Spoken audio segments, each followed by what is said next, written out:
Welcome back to the scientific writing class. Today's topic will be about co-authorships. I would like to start with a very nice view of PhD students, especially PhD comics, what co-authorships are about. And this is a really funny but also very true and sad way of presenting who's a co-author. So listed here is the author list, giving credit where credit is due. And I would like to just report some of these ideas here by the PhD comics. So the first author, senior grad student on the project, made the figures. And the second author, grad student in the lab that has nothing to do with this project, but was included because she hung around the group meetings, usually for the food. Then the third one, first year student who actually did the experiments, performed the analysis and wrote the whole paper, thinks being third author is fair. This is very funny because of course this person should be on the first position. And I will not report on the other ones, but the last one, so the last author, the head honcho, hasn't even read the paper, but hey, she or he has got the funding and their famous name will get the paper accepted. The head honcho, I had to laugh about this very much because I'm also a group leader and I provide funding, but this one is very, very sad. Hasn't even read the paper, but hey, got the funding and hopes that it gets accepted by just providing the name. And this is a comic, but there is some truth to this. So this lecture will be about how you could consider arranging your co-authors when you submit a paper. Co-authorships on scientific papers. Co-authors provide research and teamwork. You get feedback from your peers early in the writing process. And the different disciplines have different traditions for co-authorships. This is very important to know. For example, the geosciences has a different rule than the physics than in economics, for example. So a co-author team is basically a team of writers. And just looking at the history from the author's point of view, until the 1900s, authors worked mostly solitary.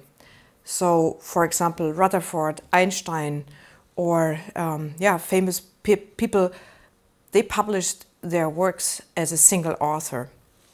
And this grew over the time, so the co-authorship rates grew slowly through the 19th century, and then they even climbed more in the early 20th century. So if you look at the numbers here, so 1980, 75% had co-authors, and then since 2000, 90% have co-authorships.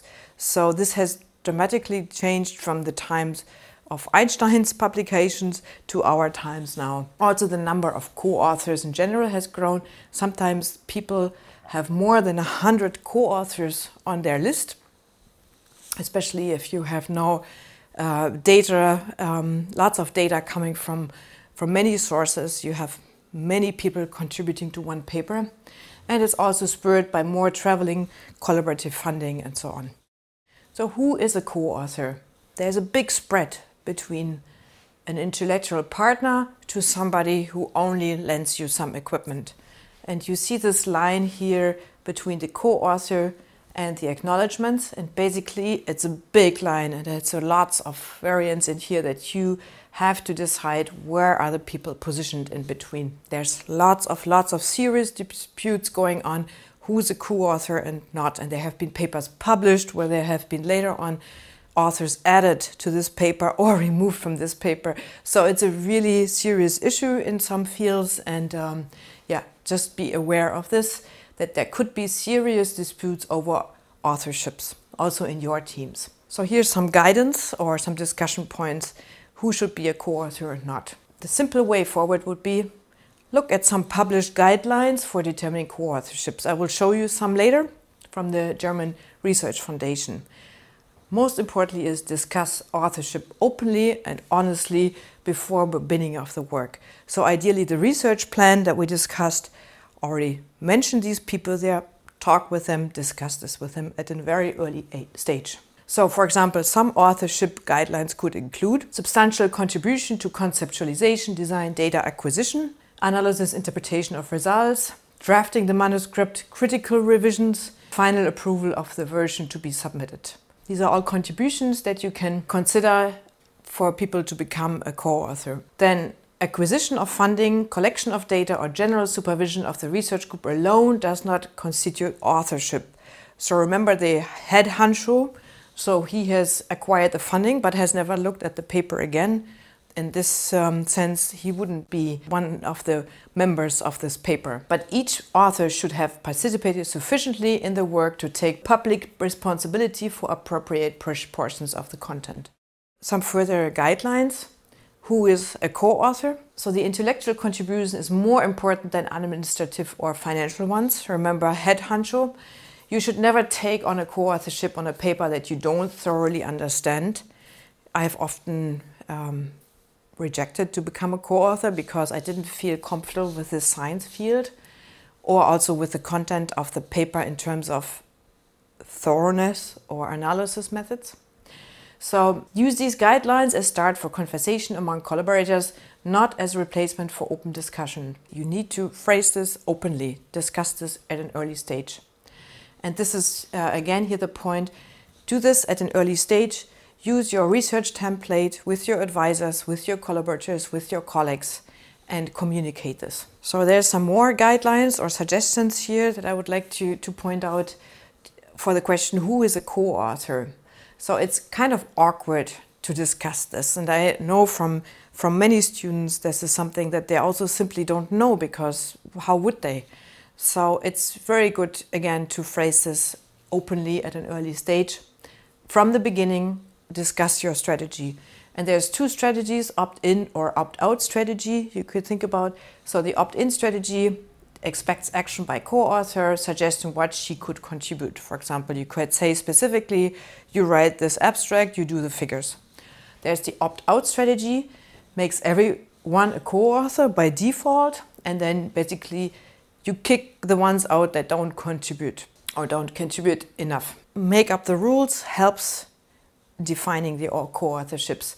For example, how many words or paragraphs does everybody have to contribute?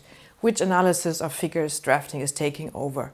Of course, this might change a little bit, or some people may do much more than they were asked to, many people less, but it helps already to kind of phrase your expectations.